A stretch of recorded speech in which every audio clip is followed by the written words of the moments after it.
ব্যাংকারদের বলা হয় কোটিপতি। আপনি ব্যাংকের চাকরি পেয়ে গেছেন মানে আপনি কোটিপতি হয়ে গেছেন, ব্যাপারটা এরকমই। আপনি সিনিয়র অফিসার যাই হন, গড়ে আপনি 1 কোটি টাকা পাবেন হাউস বিল্ডিং লোন হিসাবে বাড়ি করার জন্য। আসসালামু আলাইকুম, আজকের ভিডিওতে সবাইকে স্বাগত জানাচ্ছি। আজকে আমরা যে টপিকটা নিয়ে কথা বলবো তা হচ্ছে আপনারা যারা সরকারি ব্যাংক মানে রাষ্ট্রায়ত্ত বাণিজ্যিক ব্যাংক অথবা রাষ্ট্রায়ত্ত যে ফিনান্সিয়াল প্রতিষ্ঠানগুলো আছে সেগুলোতে জব করার জন্য চেষ্টা করছেন অথবা করবেন, অথবা আপনারা যারা জব পেয়েছেন রিসেন্টলি তারা কিন্তু আসলে বেসিক যে আপনাদের সুবিধাগুলো কী কী আছে ব্যাংকে সেটা সম্পর্কে আপনাদের ধারণা নাই, সাথে কিছু অসুবিধাও আছে। আমি সুবিধা এবং অসুবিধা দুইটা নিয়ে কথা বলবো। আমরা ব্যাংক জব করবো, ব্যাংক জবে যেমন আমাদের একটা ভালো জীবন উপহার দেবে এবং সাথে সাথে আমাদের লাইফে কী কী প্যারা নিতে হবে সবগুলো নিয়ে কথা বলবো। এখানে আপনাদের পূর্ণাঙ্গ ফেসিলিটি নিয়ে একটা সম্যক ধারণা দেবো। আশা করি এই ভিডিওর পরে আপনাদের অনেক কিছু জানা হয়ে যাবে ব্যাংক জবে আপনাকে কী কী আপনার এই জীবনে উপহার দেবে। ঠিক আছে, আমরা প্রথমে দেখি ব্যাংক জব আপনাকে একটা সম্মান দেবে। আপনি অফিসার অথবা সিনিয়র অফিসার হয়ে গেলে আপনি একজন দ্বিতীয় শ্রেণী এবং প্রথম শ্রেণী, সিনিয়র অফিসার হলে আপনি প্রথম শ্রেণী কর্মকর্তা হবেন আর অফিসার হলে দ্বিতীয় শ্রেণী কর্মকর্তা।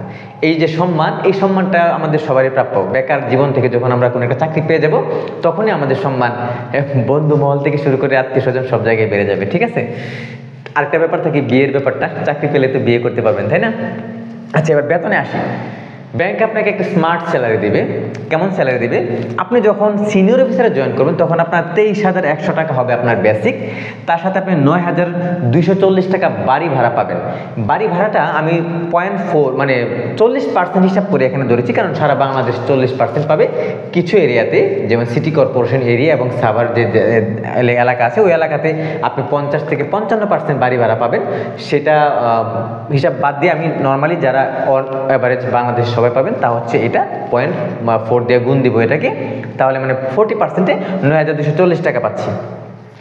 বাকি 15 টাকা হচ্ছে মেডিকেলে, এটা টোটাল তাহলে 33,840 টাকা।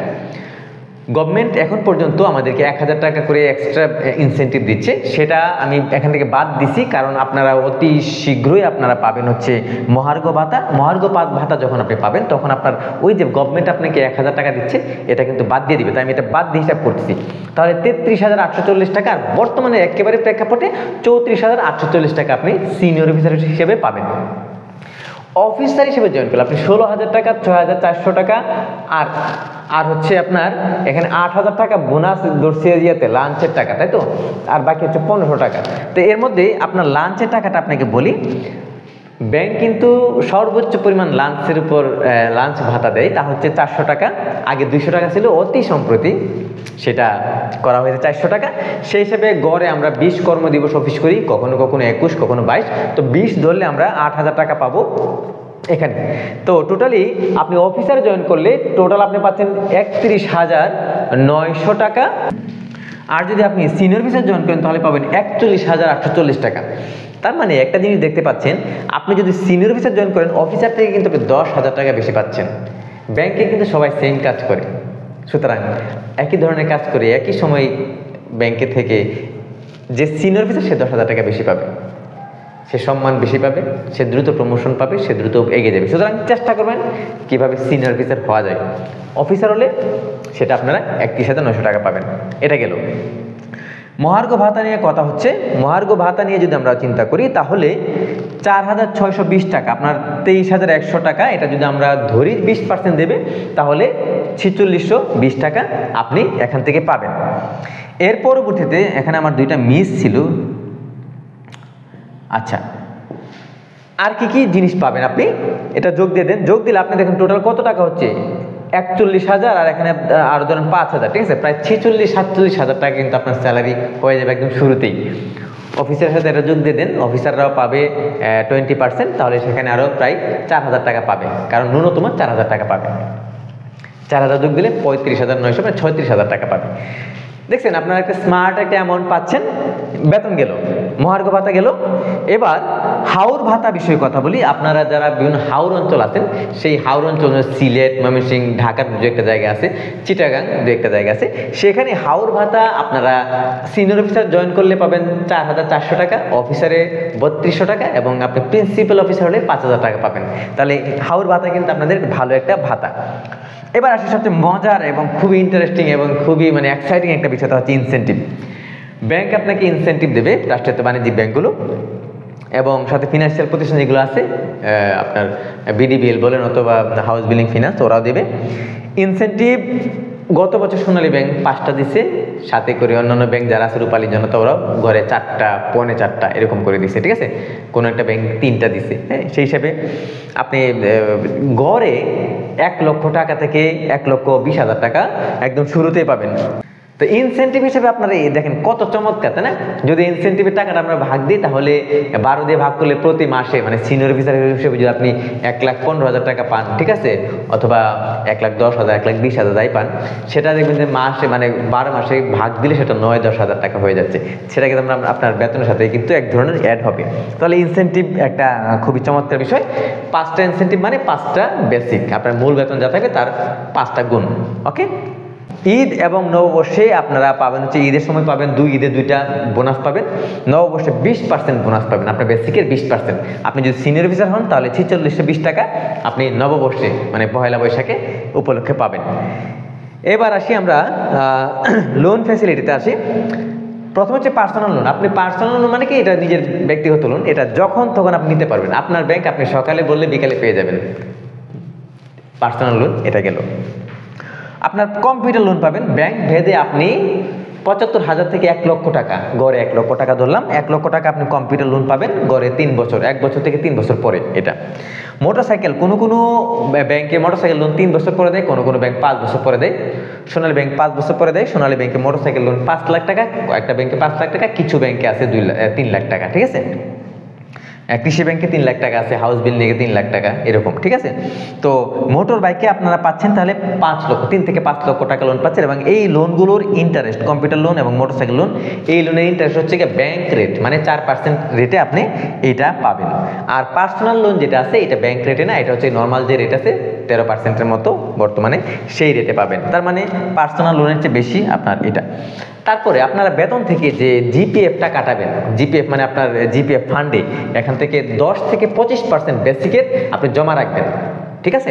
সেখানে আপনি গড়ে সবাই বলে বেশি করেই রাখতে, বেশি করে রাখলে সেটা বেশি জমা হয়, এবং সেটা পরবর্তী 13% ইন্টারেস্ট রেটে আপনার বেসিক থেকে এটা জিপিএফ টাকাটা বাড়তে থাকবে।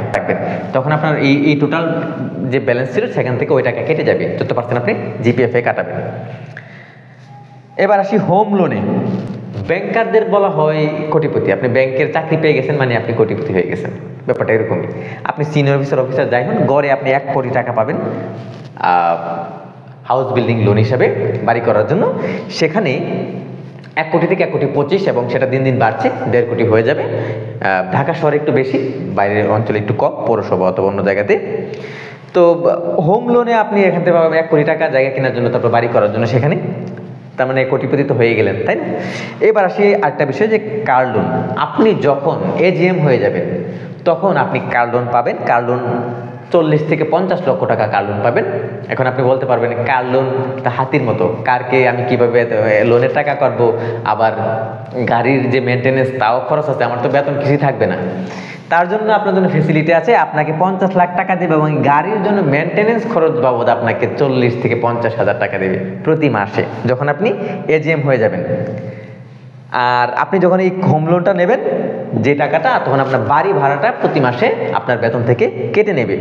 এটা যদি প্রপারলি আপনি যদি ম্যানেজ করতে পারেন, প্রপারলি যদি আপনি টাকাগুলো জায়গা মতো ব্যবহার করতে পারেন, বাড়িতে করেন যাই করেন, তো সেখানে আপনি সঠিকভাবে যদি টাকাটা বাড়িতে ব্যবহার করেন, তাহলে কিন্তু আপনার সেই টাকাটাও প্রপার ম্যানেজমেন্টের মাধ্যমে আপনার তখন প্রভাব পড়বে না। এমন না যে আপনার বাড়ি ভাড়া কেটে গেছে, আপনার কোনো আপনি একটা টাকা ইনভেস্ট করছেন, সেখান থেকে আপনার লাভও আসবে। সুতরাং এগুলো নিয়ে ঘাবড়ানোর কিছু নেই যে আপনাকে লোন সারা জীবন বয়ে বেড়াতে হবে।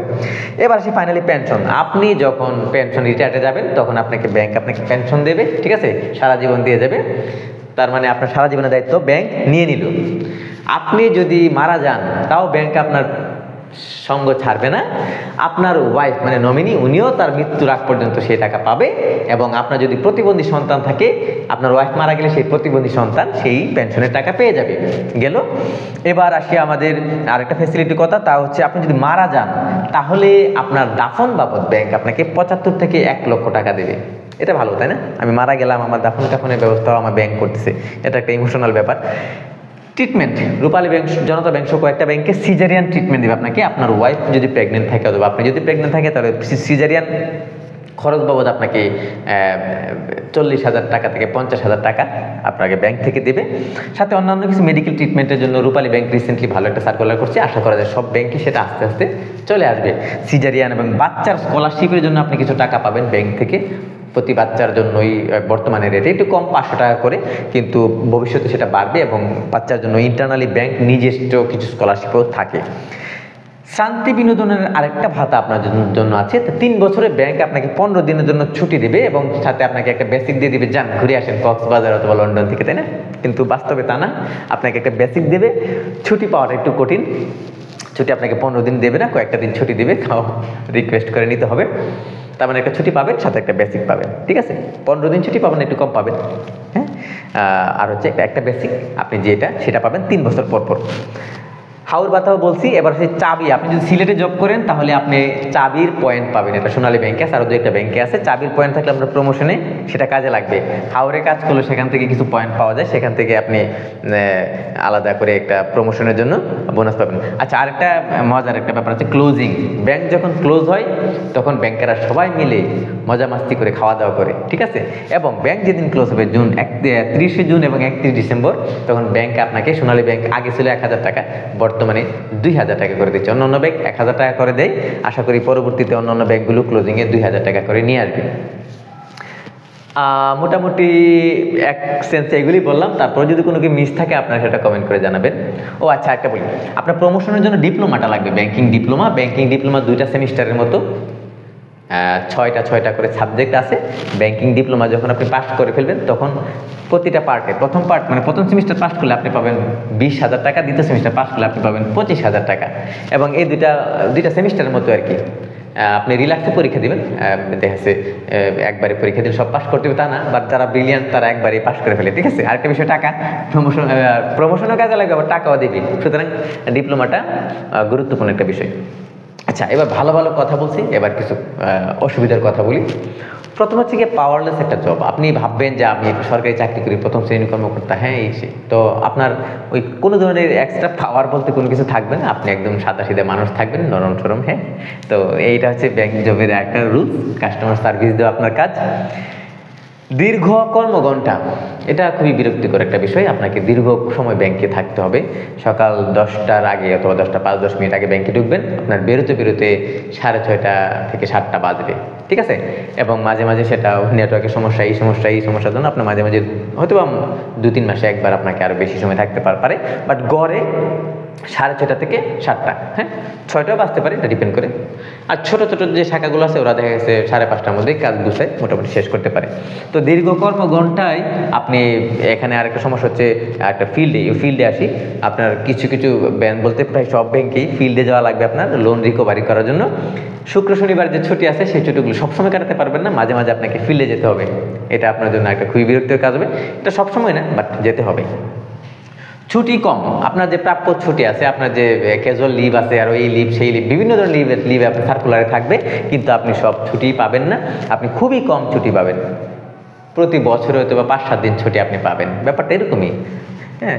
কিন্তু আপনি যদি অসুস্থ হয়ে যান সেটা আলাদা বিষয়, অসুস্থ হলে সেটা আলাদা। কিন্তু আপনি ছুটির ব্যাপারে আপনাকে খুবই মানে কাহিনী করে ছুটি নিতে হবে। একটা ছুটি মানে একটা আরাধ্য বিষয়, এটা মনে রাখবেন। অন্যান্য জবে তো ছুটি যখন তখন নেওয়া যায়, কিন্তু ব্যাংকে আপনি চাইলে ছুটি নিতে পারবেন না, আপনার কাজটা অন্যজনকে বুঝায় দেওয়া, ঠিক আছে? এইগুলো ব্যাপারটা ছুটি। অথবা আপনি ছুটিতে গেছেন, আপনাকে ব্রাঞ্চ থেকে ফোন যাবে যে এটার পাসওয়ার্ড কি, এটা কিভাবে করে, এটাই এরকম থাকবে।